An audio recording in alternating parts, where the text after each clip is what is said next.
안녕하십니까. 암호화폐 정보를 전달해드리는 닥터 비트맨입니다. 목요일도 슬슬 마무리가 되고 있습니다. 계속되는 한파 속 매일 기온의 저점은 낮아지고 있는 것 같은데요.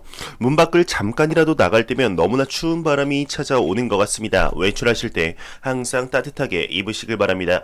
코인의 생태계 확장도 중요하지만 몸 건강이 밑받침이 되어야 의미가 있는 것이겠죠. 목요일의 마무리도 잘 하시길 바라면서 어떠한 소식들이 반겨주게 될지 한번 보도록 하겠습니다. 암호화폐 시장의 조정장이 오면서 긍정적인 소식도 나오고 있지만 그리 좋지 못한 소식들 또한 나오고 있는 것 같습니다. 벌써 지난달이라고 말씀드려야 하네요. 시간 참 빠른 것 같은데 11월 주요 거래소로 위험자산이 유입이 되었다고 합니다. 어떠한 내용인지 한번 보도록 하겠습니다. 지난달 2.6조 원 규모의 위험자산이 거래소로 유입이 되었다고 합니다. 그중 바이낸스가 가장 많이 유입이 되었다고 하는데 블록체인 보안기업 팩실드의 데이터에 따르면 지난 11월 주요 거래소로 유입된 고위험자산은 12.94만 BTC를 기록했다고 합니다. 무시할 수 없는 양이죠. 약 24억 달러로 그 하나로는 2.4조 원 정도 되는데 여기서 말하는 고위험자산이란 해커의 공격, 다단계 사기, 다크넷, 도박 등 범죄와 연관된 자산을 의미하게 됩니다. 가장 많이 유입된 거래소는 방금 말씀드렸듯이 바이낸스인 것으로 확인이 되었다고 하네요. 암호화폐 시장의 수많은 전문가 및 애널리스트들이 이야기를 하고 있는 인식의 재고라는 이야기를 중심으로 하면 이러한 내용들은 그리 좋지 못한 내용인 것이 사실입니다. 탈중앙화된 화폐로 나온 암호화폐인 만큼 익명성이라는 이름 아래 범죄적인 자금에 사용되고 있는 것이 사실인데요. 이러한 것들을 줄이려 KYC 및 테러 자금 세탁 방지법이라는 제도들을 앞세워 나아가고 있지만 아직 백서가 발간된 지 12년밖에 안 되는 시장인지라 나아갈 길이 바쁜 것도 사실인 것 같습니다. 이러한 내용들이 줄어들어야 암호화폐 시장의 장기적인 전망을 볼 때 긍정적이지 않을까 싶은데요. 그래도 2년 전, 3년 전에 비해서 상당히 많이 줄어든 것이 사실이죠. 암호화폐 시장이 치명적이라고 할 수 있는 자금 세탁에 관한 내용들이 나왔지만 현재 긍정적인 펀더멘탈이 지속이 되고 있는 것이 사실입니다. 이에 따라 많은 전문가들과 애널리스트들이 비트코인의 가격 전망을 하고 있는데요. 특히 다가오는 2021년 연말에 관한 가격을 언급하는 인물들이 많아지는 것 같습니다. 얼마 전 글로벌 투자은행인 시티뱅크의 임원이 내년 연말까지 비트코인의 가격은 26만 달러까지 도달할 것이다 언급을 했는데 이번에는 30만 달러까지 도달할 것이라는 언급한 말이 꼬이네요. 언급한 애널리스트가 있습니다. 같이 내용 보도록 하겠습니다. 윌리 우의 경우는 BTC 내년 연말 30만 달러까지 상승 전망한다 언급을 했습니다. 유명 암호화폐 애널리스트 윌리 우의 경우는 자신의 트위터를 통해서 비트코인이 내년 연말까지 20만 달러까지 상승할 것이라던 나의 기존 전망은 너무나 보수적이었다. 내년 연말 BTC 가격은 30만 달러까지 상승하는데 문제가 없을 것이라고 전망을 했다고 합니다. 윌리오의 경우는 수년 전부터 암호화폐 시장의 전망에 대해 언급했던 인물로 특히 올해 코로나 팬데믹으로 글로벌 금융자산들의 패닉세를 볼 수밖에 없었던 3월 비트코인의 가격이 3,000달러대에 하락을 하며 어떠한 자산들보다 빠르게 하락하는 모습을 보며 이제 4분기 암호화폐 시장에 불장이 다시 시작될 것이며 수많은 암호화폐 투자자들이 발을 들였던 2017년 말 암호화폐 시장의 불장을 다시 보게 될 것이라 언급했던 인물로 화제가 되었었습니다. 기존의 20만 달러도 지금의 입장에서 보게 되면 약 10배가량을 상승을 한 것이죠. 상당히 높은 가격 전망이면은 틀림이 없지만 기존의 의견을 수정하며 30만 달러로 바꾼 것이죠. 지금의 가격 대비 15배의 상승인 것인데요. 하나로 대략 3억까지 도달할 것이라는 이야기입니다. 현재 이러한 이야기를 말하게 되면 지금 암호화폐 상승장에 뛰어든 사람들의 경우 코웃음을 칠 뿐 아니라 기존의 암호화폐 시장에 있었던 분들 또한 비트코인의 가격이 10만 달러에 도달할 수는 있겠지만 1년 안에는 너무나 빠른 것이 아니냐 하는 의견들이 대부분일 것입니다. 그렇다면 비트코인의 가격 변동의 역사를 보게 되면 어느 정도 참고할 수 있지 않을까요? 이런 생각이 드는데 2010년 8월 비트코인의 첫 거래 가격은 0.07달러였습니다. 지금 생각하게 되면 저때 비트코인을 샀어야 됐다. 100만 원만 샀어도 내 인생이 달라졌을 것이다 생각할 수 있는 가격이겠죠. 그 후 2년 뒤 2011년 6월 비트코인의 가격은 약 30달러로 상승을 합니다. 2009년 대비 약 40배의 상승을 한 것이죠.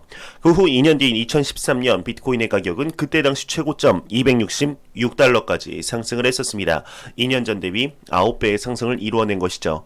이때 많은 전문가들 및 애널리스트들은 비트코인의 최고점에 도달했다며 이제는 더욱 상승을 하기 힘들 것이다 이야기한 것이 사실인데요. 그로부터 4년 뒤 2016년 비트코인의 두 번째 반감기가 찾아오면서 678달러까지 상승을 하게 됩니다. 대망의 많은 투자자들이 암호화폐 시장에 대한 인식을 시작한 2017년 말 2만 달러까지 상승을 하며 1년 만에 30배가 넘는 상승을 한 것이죠. 이러한 것들을 볼 때 암호화폐 시장의 상승폭은 그 누구도 예측하기가 쉽지 않은 것이 사실입니다. 하지만 현존하는 글로벌 자산들의 상승률에 빗대어서 예측하기는 조금 이질감이 있는 것도 사실인데요. 그 이유를 생각해 봤을 때 지금의 암호화폐 시장이 이제 백서가 발간된 지 12년밖에 되지 않았을 만큼 작은 시장일 뿐 아니라 코로나 팬데믹 사태로 당겨진 언택트 사회로 인한 디지털 화폐의 창궐, 이로 인해 디지털 자산이라는 필요성으로 암호화폐 시장은 새로운 자산 시장이 되었기에 기존에 있던 자산 시장에 비해 잠재 상승력이 굉장히 높은 것이죠. 제가 영상에서 자주 말씀드리지만 2009년, 2013년, 2015년에 투자한 분들의 경우는 암호화폐 시장에 극초기 투자자분들이 분명합니다. 이는 부정할 수 없는 사실이죠. 하지만 지금 현재 암호화폐 시장의 미래 가치를 보며 투자하고 있는 분들의 경우 초기 투자자입니다. 이 사실 절대로 잊지 마시길 바랍니다. 제가 매 영상 하는 말들이 반복적이고 일맥상통하는 얘기입니다. 비트코인 백서가 발간된 지 12년밖에 되지 않았습니다. 자산시장 입장으로 봤을 때 12년이라는 시간은 절대로 긴 시간이 아닙니다. 10년 뒤 비트코인에 10여 년 전부터 투자를 했다는 것이 수많은 것들 중 가장 잘한 선택 중 하나가 될 것이라고 생각이 드는데요. 시대의 흐름에 맞게 편승하며 수많은 풍파를 맞서 이겨온 우리는 그럴 자격이 있다고 생각이 드네요. 이러한 소식과 더불어 암호화폐 시장의 극초기 투자자로 비트코인이 1억 원에 도달하지 않는 이상 팔지 않겠다 한 유명한 형제가 있습니다. 바로 제미니 거래소의 창업자 윙클보스 형제인데요. 그 형제 중 한 명인 타일러 윙클보스의 경우 1억 달러 이상의 BTC 보유자의 경우 최고의 투자자가 될 것이다 언급을 하고 있습니다. 이에 관한 내용 보도록 하겠습니다. 제미니 창업자의 경우는 1억 달러 이상 BTC 보유자 최고 투자자가 될 것이다 언급을 했습니다. 미국 암호화폐 거래소 제미니의 공동 창업자인 타일러 윙클보스 형제의 경우는 본인의 트위터를 통해서 1억 달러 이상의 BTC를 보유하고 있는 헤지펀드 매니저의 경우는 이 시대 최고의 투자자로 거듭나게 될 것이다 언급을 했습니다. 이와 관련하여 유명 헤지펀드 투자자 조지 소로스가 영국 파운드화를 무너뜨렸던 것처럼 BTC 헤지펀드의 경우 30배의 수익을 올릴 수 있다. 지금 1억 달러의 잔고가 향후 30억 달러로 불어날 것이다. 이렇게 덧붙였습니다. 궁극적으로 하고 싶은 이야기의 경우는 암호화폐 시장이 크게 성장할 것이라는 것을 이야기하고 싶은 것이겠죠. 현재 암호화폐 시장이 상승의 경우 기관 투자자들의 자금으로 상승이 되었기에 더욱 힘을 얻고 있는 중인 것이 사실인데요. 이에 한 애널리스트의 경우는 기관 투자자들이 현재 저점 매수에 집중을 하고 있다고 합니다. 집중을 하고 있다는 단어가 매력적으로 들리는데 이에 관한 내용 보도록 하겠습니다.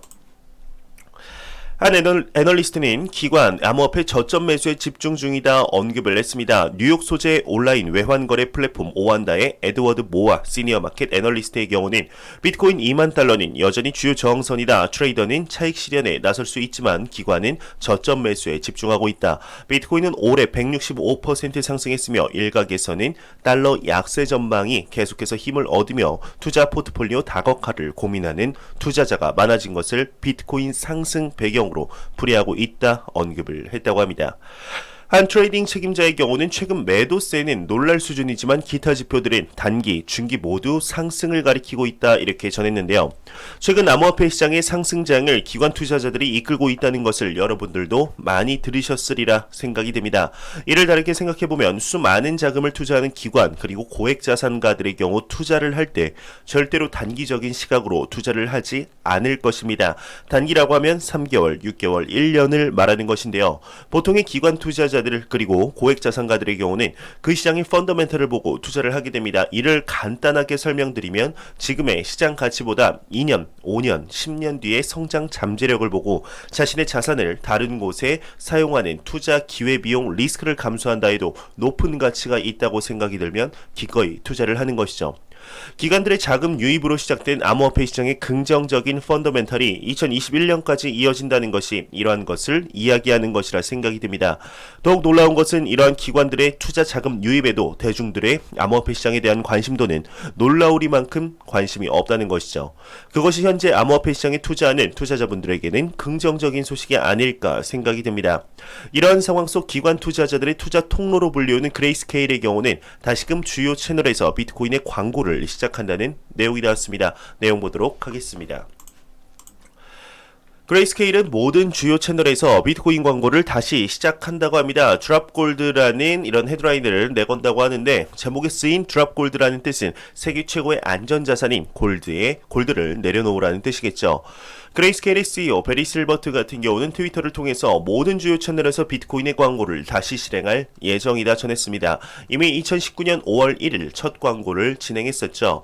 그때 당시 금을 버려라, 즉 헤드라인을 장식했던 드랍골드라는 캠페인으로 투자자들에게 금 대신 비트코인을 보유한다라는 메시지를 담고 있습니다.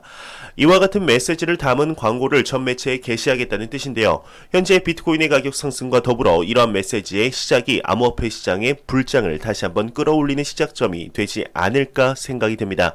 이러한 광고가 대한민국에도 펼쳐지는 그날이 진심으로 오기를 바라보겠습니다. 매일같이 나오는 리플 XRP에 관한 소식을 오늘도 또한 가지고 왔습니다. 오늘은 썸네일에서 말씀드린 것 같이 12월 12일 진행할 리플 XRP의 유틸리티 포크 스파크 토큰의 에어드랍을 지원하는 거래소를 소개시켜드리려고 하는데요. 이에 해당되는지 한번 보도록 하겠습니다. 이 화면을 보시게 되면 현재 스파크 토큰의 에어드랍을 진행하겠다 언급한 업체들이 나와 있습니다. 보통 아래쪽에 핀테크 업체들과 콜드 월렛을 많이 이용하지는 않으시나 혹시 이용하시는 분들의 경우 참고 바라며 맨 왼쪽 거래소들을 위주로 보겠습니다. 많이 알려지며 대한민국의 암호화폐 투자자분들이 많이 사용하시는 거래소들부터 한번 보도록 하겠습니다.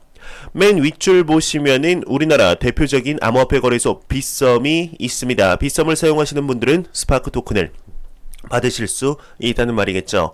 두 번째 줄을 보시면은 이제 그 글로벌 암호화폐 거래소 1위에 바이낸스 거래소가 위치해 있습니다. 세 번째 줄을 보시면 제가 현재 암호화폐 스테이킹을 진행 중인 크립토닷컴 거래소가 있네요. 스테이킹을 진행 중이어도 스파크 토큰을 받을 수 있다고 합니다. 네 번째 줄에는 업비트, 다섯 번째 줄엔 코인원, 여섯 번째 줄에는 코빗이 있네요. 우리나라의 대표 거래소들은 대부분 있는 것으로 나오는데, 혹시 글로벌 2위의 암호화폐 거래소 코인베이스를 사용하고 계신 분들의 경우 아직까지 지원하겠다는 이야기가 없는 중이오니 참고하시기 바랍니다. 만일 코인베이스에서 지원하지 않을 경우 스파크 에어드랍이 1대1 비율보다 더욱 높아질 가능성도 있다고 하니 그리 나쁜 소식은 아니지 않을까 생각이 드네요. 안 보고 가면 섭섭하겠죠. 마지막 크립토 공포 탐욕 지수입니다. 이제 전날 95포인트보다 3포인트 내린 92포인트를 기록하고 있는데, 극단적인 탐욕 단계는 지속이 되고 있는 것이죠. 이 지수는 0이면 공포, 100이면 낙관을 의미하게 됩니다. 지금 12월도 시작이 됐습니다. 참 시간 빠르죠. 이제 완전한 연말 마지막 달인데요. 이번 달까지 긍정적인 펀더멘털을 잘 유지하며 2021년까지 상승장의 분위기를 쭉 이어갔으면 좋겠습니다. 제가 준비한 소식은 여기까지입니다. 영상이 도움이 되셨다면 구독과 좋아요, 그리고 광고 한 편만 처음부터 끝까지 시청해 주시기 바랍니다. 이 채널은 오직 광고 수익으로 운영이 되게 됩니다. 항상 영상 시청해 주시는 시청자분들, 구독자분들 너무나 감사합니다. 저는 다음 영상으로 찾아뵙도록 하겠습니다. 지금까지 닥터 비트맨이었습니다. 감사합니다.